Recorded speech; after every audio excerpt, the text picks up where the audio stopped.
Hey, what's going on, guys? I'm Dr. Boyce Watkins from Your Black World. I'm over here in Scotland, about to go to London tomorrow.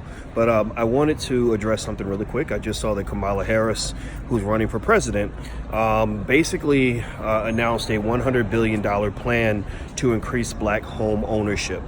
She was speaking at the Essence Fest, and she basically said, which is the obvious, which is true, which is that black families have about $10 in wealth for every $100 for white families.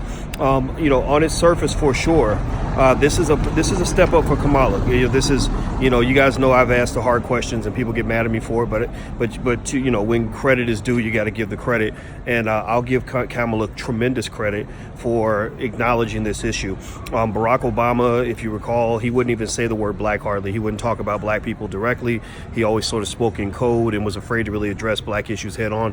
Kamala's doing that, and I respect her for that. Now, the challenge for Kamala is twofold. One, she gave this speech, or she spoke on this issue at the Essence Music Fest, which worries me because she tends to have a reputation for pandering a little bit, or they actually have the nickname Chameleon Harris, because they say that she sort of changes her tune based on who she's talking to. So I'd like to see what specifics there are to to really follow through on this. The second thing is, y'all know how things go. Whenever something is sort of mentioned for black people, it ends up being eaten up by everybody else. It ends up becoming a big program for white people. For example, affirmative action.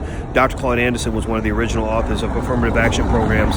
He intended those for black people, black descendants of slaves, and they were eaten up. Actually, the greatest beneficiaries of affirmative action were actually white females. So ultimately, the question is, how do we know that this program is not going to be culturally appropriated, watered down, etc.? And I ask that because I read the Political article carefully, and as I sort of saw the details of it, it sounded like it wasn't so much a race-based sort of initiative. It was really based on income, and income is code for race, but it's not the same. It's not simultaneous. And so ultimately, when you're talking about dealing with reparations and that it's just that real conversation about the racial wealth gap, my question becomes, how are you going to address that directly as opposed to addressing it with what I call trickle-down liberalism? Trickle-down liberalism is when liberals say, oh yeah, we're going to address reparations, we're going to address black people, but we're going to do something for poor people, and black people will benefit from what we do for the poor. That's not true, because not every black person is poor, and not every poor person is black. So at the end of the day, if you're going to address this issue, you got to address it head on. The nation's racial healing needs extensive surgery, and you can't do surgery with a big fat rusty butter knife.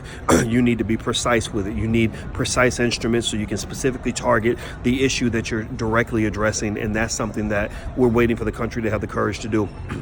But as far as it goes on the surface, I think this is a good look for Kamala. So y'all not gonna get too much heat from me off of that one. So tell me what you think. Please leave your comments. Don't forget, I'll be speaking in London on July 8th. I'll be there the day after tomorrow. So there won't be any tickets at the door. It looks like it's going to sell out.